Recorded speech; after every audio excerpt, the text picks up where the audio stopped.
Hi, I'm Michelle McCool, and you're watching mirror.co.uk.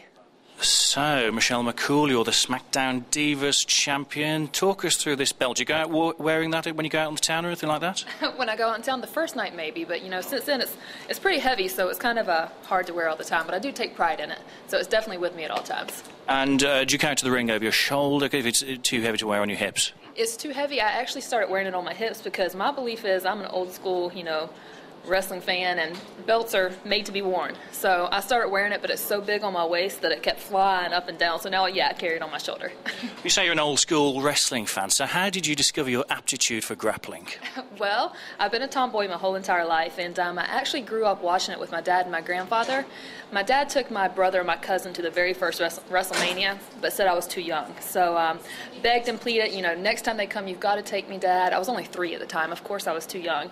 But they came back to my very small town in Florida when I was 6, I believe. My dad took me to the show. Dusty Rhodes was there, Ricky Steamboat, Barry Windham. I fell in love. Grew up watching it, went to school, played sports in college, got my master's degree, became a 7th grade science school teacher. So I taught school for 4 years, and I was actually watching it one Monday night back in 2004, and Raw Diva Search came on, and a friend was watching it with me and said, "There's your chance, Michelle, but you won't do it." I don't like to be told, you can't do it or you won't do it. I'm going to at least try to prove you wrong. So that's what I did. Very amateur, went outside, took pictures, almost embarrassing looking back at the pictures I sent in. They called me back, and the rest is history. You name-checked Dusty Rhodes, Ricky Steamboat and Barry Windham there, and I believe they all work in some kind of backstage capacity within the WWE. How does that feel working with the guys you grew up watching? Oh, you're absolutely correct. They are still backstage with us, which is, amazing. My jaw still drops when they come by. And just to think that, Barry Windham's walking down the hall and, "What's up, kid?" and knocking me over, just because we have that relationship now. Sometimes I just sit and think, is this really happening? Is Arn Anderson really, coming up, hugging me? Is Dusty Rhodes really just cutting a promo on me just to give me a hard time? This can't be real, just pinch me. So it's great. Excellent. You feature on WWE SmackDown vs. Raw 2009. Are you a video game fan yourself? You know what? I'm old school. I'm Atari, Frogger, Super Mario Brothers, but actually I bought the Wii when I was in the first video game, and it has so many buttons. I'm not very good at it, and I get my butt kicked by my 5-year-old nephews, day in, day out. And the thing is, they always choose to play against me and just sit there and want to beat me up. I don't get it, but I'm learning the game for sure. It's fun. A high percentage of the WWE Divas have made appearances in Playboy. How would you react if a proposal was ever made to you to take up that kind of deal?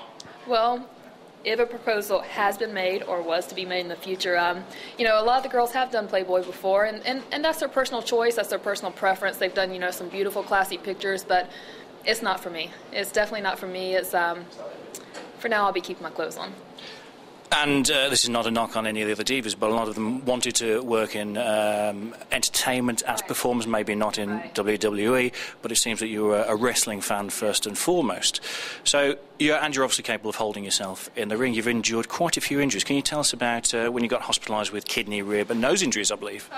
Yeah, all at once. I just took it all at once, Actually, we were over here in Europe, and I believe, and I don't remember the last 3 days of the tour because I was so sick, but I believe it was in Zurich was the first day I became sick. I had a kidney infection. My sodium levels dropped. It was just this freak accident. Went home, ended up in the hospital for 16 days, near death. Don't remember the first 6 days. Come to find out, yes, I had 2 broken ribs, a broken sternum, a fractured nose, and I didn't even feel it because I was in so much pain from the other infection. Do the trainers go easy on you backstage at all? I take pride in that. As far as do the trainers go easy on us? No, you're one of the boys. It's a man's world, and I take pride in that. I'm an athlete. I like to go out there and entertain. I like to be physical in the ring. I don't want to be, like you mentioned earlier, just an entertainer or an actress or an actor. I want to be physical. So if, it's not something I wanted to do, I wouldn't be doing it. So I wear my bruises and broken bones as a badge of honor.